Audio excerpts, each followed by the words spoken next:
Hello class 10th students, this is date 1st of September 2020, class 10 science chemistry metals और non metals का lecture हम लोग अब finishing पर आ गए। लेक्चर नंबर आप लोग देख लें कौन सा लेक्चर नंबर है। आप लोग लेक्चर नंबर 8 है ना। तो लाइन बाय लाइन ही पढ़ो, वही पुराना लेक्चर है। पहले का सारा लेक्चर्स नहीं देखा तो इसी चैनल के प्लेलिस्ट में जाकर के आराम से अपना सिलेबस कंप्लीट करो, घर पर सेफली सिलेबस कंप्लीट करो, ठीक है। टॉपिक है एनरिचमेंट ऑफ ओर्स। मैंने पहले ही बताया था यूट्यूब में बहुत सारा कंटेंट अवेलेबल है, बट लाइन बाय लाइन जैसे आप लोग टॉपिक बाय टॉपिक पढ़ते हैं स्कूल में ट्यूशन में, वैसे मेरे चैनल पे उपलब्ध है। तो line by line syllabus complete करो। तो आज का टॉपिक है एनरिचमेंट ऑफ ओर्स। कल के टॉपिक में सिखाया गया था अकरेंस ऑफ मेटल्स, मेटल्स का अकरेंस पढ़ाया गया था, ओर्स किसको कहते हैं बताया गया था, एक टेबल याद करवाया गया था। उस टेबल का आज काम पढ़ने वाला है। टेबल मैंने बोला था जो लोग टेबल याद नहीं किए पहले टेबल याद कर लो, पहले टेबल याद कर लो, बिना टेबल याद किए वो क्या पढ़ाएगा आदमी, ठीक है। बाकी पहला टॉपिक है आज का एनरिचमेंट ऑफ ओर्स। ये तो इंग्लिश का वर्ड है, इसमें कल भी बताया गया था। मेटल्स जो है वो अर्थ के क्रस्ट में, चाहे सी वाटर के बेड्स वगैरह में मिनरल्स के फॉर्म में मिलते हैं, और जिस मिनरल से मेटल्स को हम लोग प्रॉफिटेबली एक्सट्रैक्ट कर लें उसको ओर्स कहते हैं। उससे पता चला तो दुनिया का हर ओर्स जो है वो मिनरल होगा, हर मिनरल जो है वो ओर्स नहीं होता है, जरूरी नहीं है हो। बट अगर ओर है भी तभी भी उसमें से मेटल निकालना एक कमर्शियल मेथड है, उसमें बहुत सारा पैसा इन्वॉल्व होता है। वो इसीलिए होता है क्योंकि मेटल्स कितना भी अच्छा ओर में से निकाल रहे हो तो उसमें इम्प्यूरिटीज जरूर मौजूद रहता है। तो मिनरल्स में से, या फिर आप ऐसा कह सकते हैं कि ओर्स में से जब मेटल्स निकालने की बात आती है तो उसमें ढेर सारे इम्प्यूरिटीज मिले हुए रहते हैं। उसी इम्प्यूरिटीज को हटाना, घटाना के प्रोसेस को हम लोग एनरिचमेंट ऑफ ओर्स कहते हैं। अगर ओर में से इम्प्यूरिटीज को हटाओ तो उस ओर में मेटल का कंसंट्रेशन बढ़ जाएगा। इसी प्रोसेस को हम लोग एनरिचमेंट ऑफ ओर्स कहते हैं। इस प्रोसेसेस के बारे में जो different types of physical and chemical processes involve है एनरिचमेंट ऑफ ओर्स पर, वो आपके 10th के सिलेबस में नहीं है, केवल डेफिनेशन जानना है, ठीक है। तो डेफिनेशन क्या कह रहा है, 3 पॉइंट में लिखेंगे। Ores mind from the earth are usually contaminated with large amount of impurities such as soil, sand, etc. These impurities are called gangue. इसको हम लोग गैंग कहते हैं। This is known as gangue particles. Impurities present in ores mined from the earth are usually contaminated with large amount of impurities such as soil, sand, etc. These impurities are called gangue particles. Second number, these impurities must be removed from the ore prior to the extraction of the metal. Metal का extraction करने से पहले हमें जितना हो सके ओर में से इन इम्प्यूरिटीज को निकालना पड़ता है, और इस प्रोसेस को ही हम लोग एनरिचमेंट ऑफ ओर्स कहते हैं। एनरिचमेंट तो अंग्रेजी का वर्ड है। एनरिचमेंट ऑफ ओर्स, एक मिनरल में से गैंग पार्टिकल्स को हटा दो तो उस मिनरल में या फिर उस ओर में मेटल का कंसंट्रेशन बढ़ जाएगा, एक्सट्रैक्शन ऑफ मेटल करना आसान हो जाएगा। Impurities must be removed from the one prior to the extraction of the metal, full stop. It is called enrichment of ores. अब मेथड्स दिया तो नहीं है, but as a science student we can say कि जो chemical और physical जो properties में अंतर है गैंग में और ओर पार्टिकल्स में और मेटल्स में, उस अंतर जो अंतर है केमिकल प्रॉपर्टीज का, फिजिकल प्रॉपर्टीज का, उसी में से किसी टेक्निक का इस्तेमाल करते हुए हम लोग ओर्स का एनरिचमेंट करते हैं। 10th में इसके बारे में पढ़ना नहीं है, बट ऐसे मालूम होना चाहिए। सॉइल हटाना है, इम्प्यूरिटीज को हटाना है, सैंड हटाना है, तो कुछ खास मेथड्स टेक्निक का इस्तेमाल करते हैं। 10th में नहीं दिया हुआ है, बट ये जानना है the processes used for removing the gangue from the ore are based on the difference between the physical और या एंड भी हो सकता है chemical properties of the gangue and the ores. पहले नंबर पर एक्सट्रैक्शन करने से पहले हमें ओर्स का एनरिचमेंट करना पड़ता है। इसी टॉपिक को हम लोग एनरिचमेंट ऑफ ओर्स कहते हैं।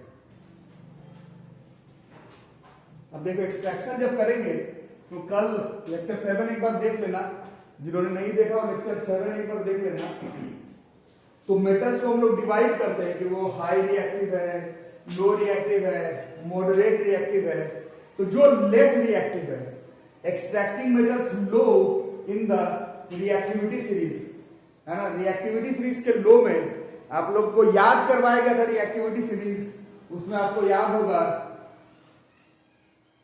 सिल्वर गोल्ड तो बहुत कम रिएक्टिव है, वो तो एक्सट्रैक्ट हम लोग उसके नेटिव स्टेट में ही कर लेते हैं, वो बहुत कम रिएक्टिव है। बट उसके ऊपर है लो में मरकरी है, कॉपर है।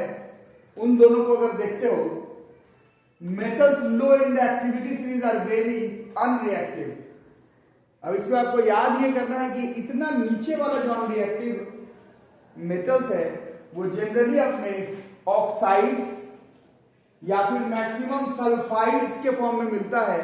इसमें एक ही प्रोसेस इन्वॉल्व है, ये जो लेस रिएक्टिव वाला मेटल्स है किसी भी तरह से उसको उसके सल्फाइड से ऑक्साइड में बनाना है और बस गर्म कर देना है, बस गर्म कर देना है, बस गर्म कर देना है और मेटल्स जो है अपने ऑक्साइड से एक्सट्रैक्ट हो जाता है। ऐसा सिर्फ हम लोग जो मेटल्स लेस रिएक्टिविटी सीरीज में उन सब के साथ कर सकते हैं। Metals low in the activity series are very unreactive. Oxides of these metals can be reduced to metals by only heating. Heating से ही reduce कर सकते हैं। For example, अब कल जब मैं ओर्स का नाम लिखवा रहा था तो कुछ ओर्स का नाम मैंने बोला था एनसीईआरटी में नहीं है, बस मैंने लिखवा दिया है। बट किसी किसी का तो नाम मेंशन्ड है किताब में, जैसे कि सिनाबार जो है ये ओर है मरकरी का, ये एनसीईआरटी में मेंशन्ड है HGS। तो क्या करने के लिए बोला गया, पहले इसको हीट करते हैं ऑक्सीजन के प्रेजेंस में। इसी मेथड को हम लोग रोस्टिंग कहते हैं। कल जो आपको टेबल एक चार्ट लिखवाया गया था उसमें देखो जो मेटल्स लो था रिएक्टिविटी सीरीज में वो जनरली सल्फाइड्स के फॉर्म में मिलता है। देखो देखो देखो देखो टेबल जो बनाया गया था चार्ट, और उसमें बताया गया था रोस्टिंग प्रोसेस करके उसको ऑक्साइड बनाते हैं और ऑक्साइड बनाते बनाते बस उसको बस गर्म करते करते उसका मेटल्स को हम लोग बाहर निकाल देते हैं।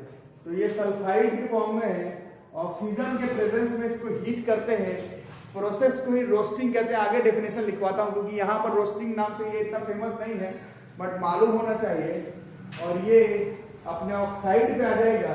जैसे ही अपने ऑक्साइड के फॉर्म में आया, इसको बस तुम हीट करते रहो, मरकरी को हम लोग एक्सट्रैक्ट कर सकते हैं।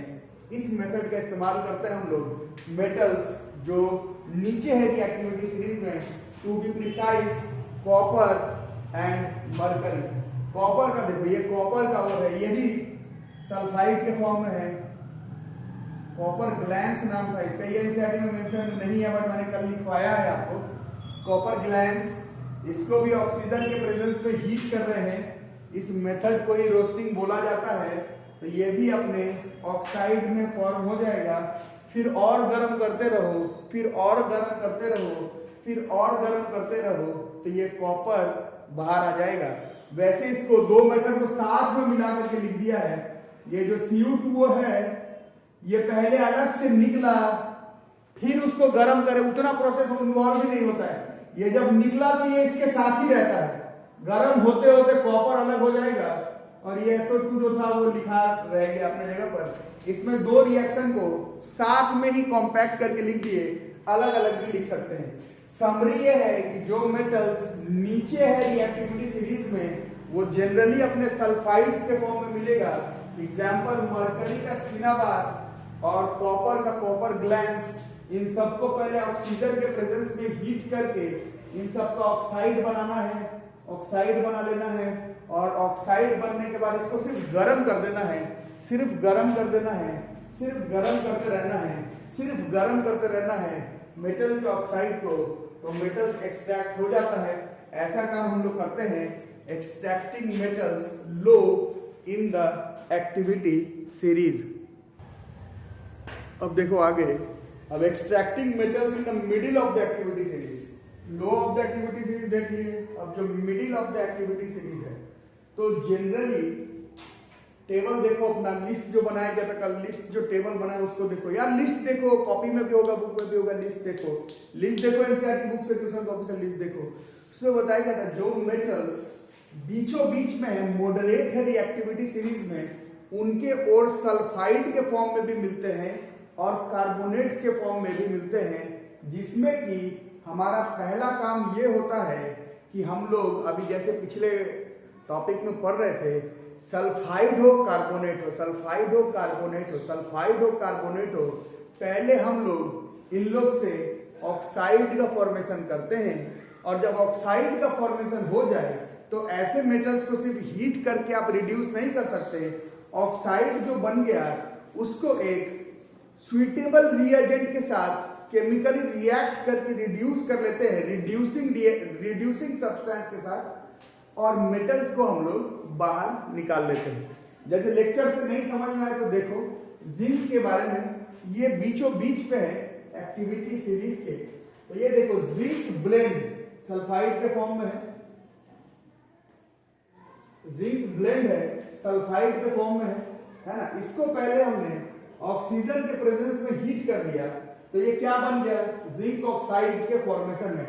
अभी थोड़ी देर पहले बताया था, इसी को रोस्टिंग कहते हैं। अब इसको अच्छे से हम लोग लिखेंगे, sulphide ores of metals are converted into their oxides, sulphide ores of metals are converted into their oxides by heating strongly in presence of excess air. यही पीछे भी कर रहे थे, बट उसको रोस्टिंग नाम का डेफिनेशन नहीं लिख रहे थे, अब डेफिनेशन लिखेंगे, sulphide ores of metals are converted into their oxides by heating strongly in presence of excess air. This process is known as roasting. Oxide बना लेना है, लेकिन जो मेटल्स रिएक्टिविटी सीरीज के बीचों बीच में है वो सिर्फ सल्फाइड्स के फॉर्म में नहीं, वो कार्बोनेट्स के फॉर्म में भी मिलता है। आपके क्रस्ट में नाम मेटल के और का अलग अलग नाम है, जैसे कि जिंक कार्बोनेट, स्मिथसोनाइट, एनसीईआरटी में वर्ड मेंशन नहीं है, उससे आपको मतलब भी नहीं है, किस फॉर्म में है, कार्बोनेट के फॉर्म में।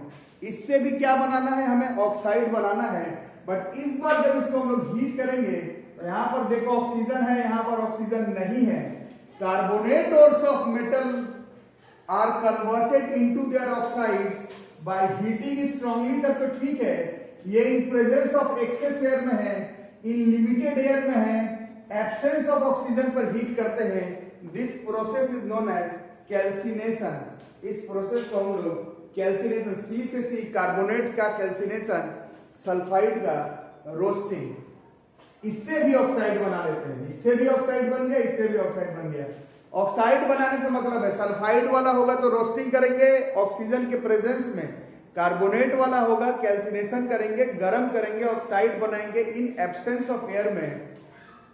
दोनों ही केस में एक बार आपका ऑक्साइड बन गया तो सिर्फ हीट करके अलग नहीं हो पाएगा, इसमें आपको इसको कार्बन वगैरह के साथ रिएक्ट करना पड़ेगा, केमिकली रिएक्ट करेगा तो ये जिंक को अलग कर देगा और कार्बन मोनोऑक्साइड गैस निकल जाएगा। इस केस में इस तरह से हमारा मेटल्स का एक्सट्रैक्शन हो जाएगा, इस तरह से हमारे मेटल्स का एक्सट्रैक्शन हो जाएगा। तो जो middle of the reactivity series है उसका एक्सट्रैक्शन कुछ इस तरह से करना है। जो नीचे है रिएक्टिविटी सीरीज में उसमें भी रोस्टिंग कर रहे थे, बट किसी से रिड्यूस वगैरह नहीं, बस गर्म करते करते करते करते करते करते मेटल्स को हम लोग एक्सट्रैक्ट कर ले रहे थे। तो ये middle of the reactivity series में ये है। अब इसमें आप लोग की किताब में और भी कुछ फैक्ट्स बताया गया है कि आखिर कार्बन के साथ क्यों रिड्यूस करवा रहे हैं। जब रिड्यूस ही करवाना है तो क्यों नहीं जिंक से ऊपर जो रिएक्टिविटी सीरीज में मेटल्स है उसके साथ ही रिड्यूस करवा लें। तो आंसर ये है कि आराम से कर सकते हैं, आराम से कर सकते हैं, आराम से कर सकते हैं। बट होता क्या है कि जनरली अगर आप एक मॉडरेटली रिएक्टिव मेटल के ऑक्साइड को एक हाईली रिएक्टिव मेटल के साथ अगर रिड्यूस करवाते हो तो रिड्यूस तो हो जाएगा वो मेटल, बट वो एक हाईली एक्सोथर्मिक रिएक्शन होता है। उस हाईली एक्सोथर्मिक रिएक्शन से इतना हीट प्रोड्यूस हो सकता है जिससे कि आपका जो मेटल आपने निकाला है बड़ा मेहनत करके वही खराब हो सकता है। इस वजह से जनरली हम लोग कार्बन वगैरह के साथ इसको रिड्यूस करवाते हैं। ऐसा इसका ये नहीं कि हम लोग हाईली रिएक्टिव मेटल के साथ रिड्यूस नहीं करवा सकते हैं, बिल्कुल करवा सकते हैं। सोडियम पोटेशियम कैल्शियम के साथ तो नहीं ही, एल्यूमिनियम वगैरह के साथ रिड्यूस करवा सकते हो, फट से रिड्यूस भी हो जाएगा, बट इतना हीट निकलेगा कि हो सकता है वो मेटल ही पिघल जाए। तो अभी हमने देखा जो लो रिएक्टिविटी सीरीज में है उसका एक्सट्रैक्शन कैसे करना है, और जो मॉडरेट में है रिएक्टिविटी सीरीज में उसका एक्सट्रैक्शन कैसे करना है। सिर्फ थोड़ा सा और टॉपिक बच गया कि जो हाई है उसका रिडक्शन कैसे करेंगे, और इलेक्ट्रोलाइटिक रिफाइनिंग कैसे करेंगे, और थर्मिट रिएक्शन किसको कहते हैं, और कोरोजन मैंने बोला है कि आपको दोबारा से नहीं पढ़ाऊंगा। तो कल एक लास्ट क्लास होगा मेटल्स एंड नॉन मेटल्स का। कल हम लोग ये चैप्टर खत्म करेंगे, तब तक अपना नोट्स रेडी करके रखो और मिलते हैं अगले क्लास में। तब तक के लिए थैंक यू।